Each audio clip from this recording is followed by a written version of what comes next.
ये मकबरा किसका है? हिंदू संगठनों का दावा क्या है? विवाद कैसे शुरू हुआ? मकबरे का इतिहास क्या बताता है? 2012 में कोर्ट ने क्या कहा था? विवाद के पीछे आस्था है या बात कुछ और है? उत्तर प्रदेश के फतेहपुर में 11 अगस्त को कुछ ऐसा हुआ जिसने 1992 में हुए बाबरी मस्जिद विध्वंस की यादें ताज़ा कर दी। हिंदुत्ववादी संगठनों की एक भीड़ आबू नगर में मौजूद करीब 300 साल पुराने मकबरे में पहुंचती है। पुलिस की घेराबंदी के बावजूद जबरन अंदर घुसती है। वहां भगवा झंडा लहराती है, मज़ारों को तोड़ा जाता है और एक तरह से मकबरे को अपने कब्जे में लेने की कोशिश की जाती है। ये मकबरा किसका है? हिंदू संगठनों का दावा क्या है? विवाद कैसे शुरू हुआ?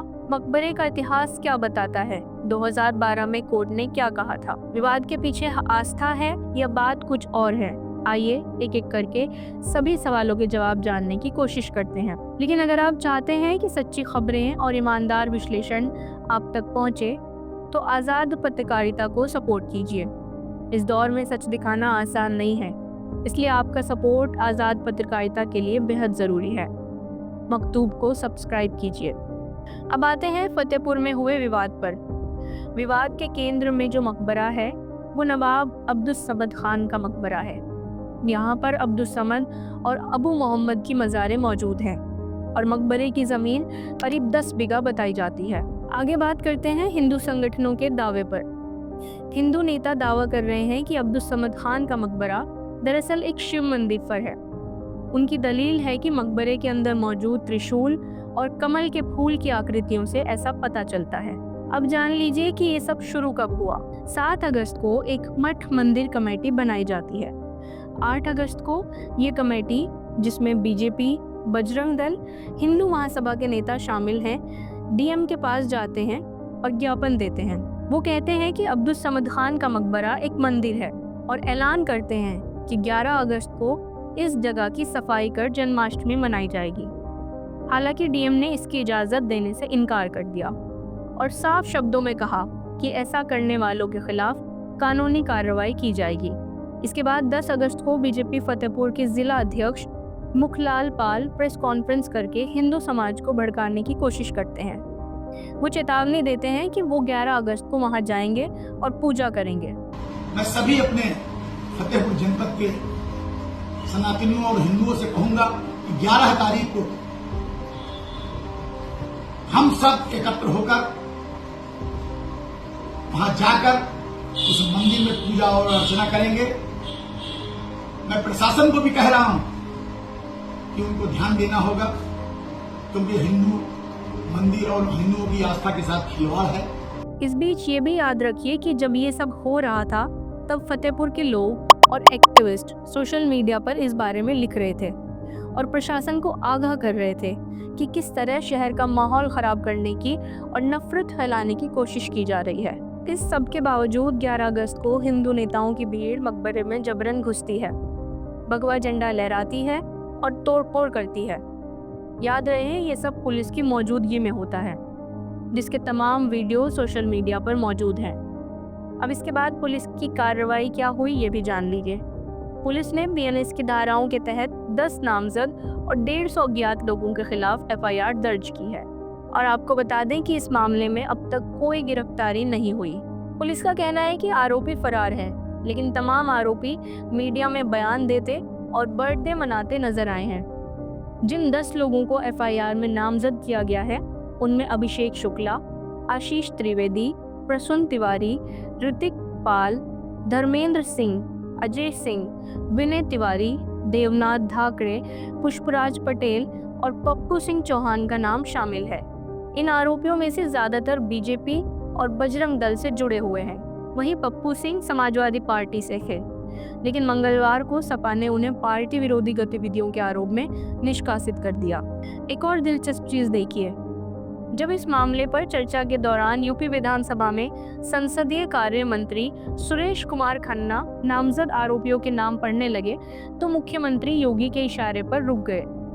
उन्होंने ऐसा क्यों किया इसे बताने की जरूरत नहीं है, आप खुद समझदार हैं।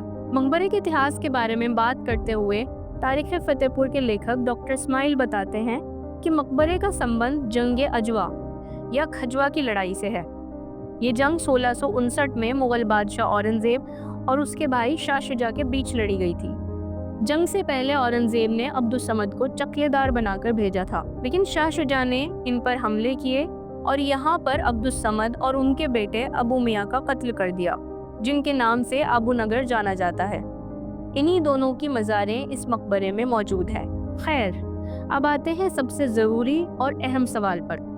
जब हम इस मकबरे से संबंधित दस्तावेजों की पड़ताल कर रहे थे, तो ये बात सामने आई कि मकबरे की ज़मीन के कुछ हिस्से पर लगभग 34 मकान बने हुए हैं। इन मकानों को खाली करवाने और अतिक्रमण हटाने के लिए मकबरे के तत्कालीन मुतवल्ली मोहम्मद अनीस के नाम से एक केस पहले से विचाराधीन है।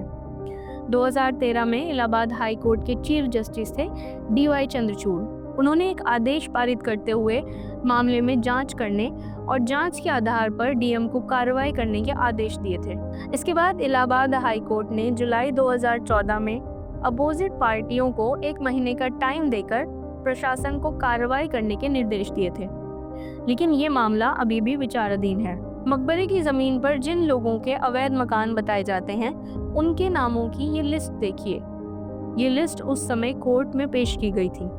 लिस्ट में दी गई जानकारी पर गौर करेंगे तो नजर आएगा कि इन मकानों का निर्माण पिछले कुछ ही सालों में हुआ है। और सबसे दिलचस्प बात, इस लिस्ट में सपा से निष्कासित किए गए नेता पप्पू सिंह की पत्नी का नाम भी दर्ज है।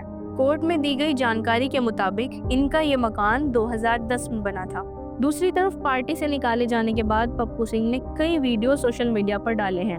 ऐसे ही एक वीडियो में वो मुसलमानों को जिहादी कहते नजर आ रहे हैं। जो हिंदू की सनातनियों की बड़ाई करेगा उसकी समाजवादी पार्टी नहीं है, जो मुसलमानों की बड़ाई करेगा उसकी पार्टी है। साथियों, जिहादियों की बड़ाई करो, जय श्री राम की बड़ाई न करो, सनातन की बड़ाई न करो। हमने मामले को और गहराई से जानने के लिए फतेहपुर के निवासियों से बात की। सैयद आकिल हुसैन ने हमें बताया कि मकबरे की ज़मीन शहर के बेहद अहम इलाके में मौजूद है और इस ज़मीन पर अतिक्रमण की कोशिश होती रही है। उन्होंने ये भी कहा कि पप्पू सिंह की तरह सभी आरोपियों के अपने मकान इस ज़मीन पर नहीं हैं, लेकिन उनके करीबियों के मकान ज़रूर हैं। और मंदिर के दावे को लेकर भी हमने कई लोगों से पूछा। ज़्यादातर लोगों ने मकबरे में मंदिर के होने का दावा पहली बार सुना है। मतलब कि आज हिंदू संगठन जो दावा कर रहे हैं वो कुछ वक्त पहले तक उसका कोई वजूद ही नहीं था। फतेहपुर के रहने वाले एडवोकेट मोहम्मद आसिफ से जब हमने बात की तो उन्होंने बताया कि मंदिर होने का दावा अचानक सामने आया है। कुछ वक्त पहले तक मकबरे को लेकर कोई विवाद नहीं था। ये पूरा खेल अवैध कब्जे को बचाने का है। अचानक से पैदा हुए इस दावे पर सवाल तो जरूर बनता है, जिसे फतेहपुर के निवासी पूछ रहे हैं। इस पूरी वारदात में मकबरे की जमीन पर अवैध कब्जों के अलावा ये बात भी साफ नजर आई है कि उत्तर प्रदेश में कानून व्यवस्था का क्या हाल है।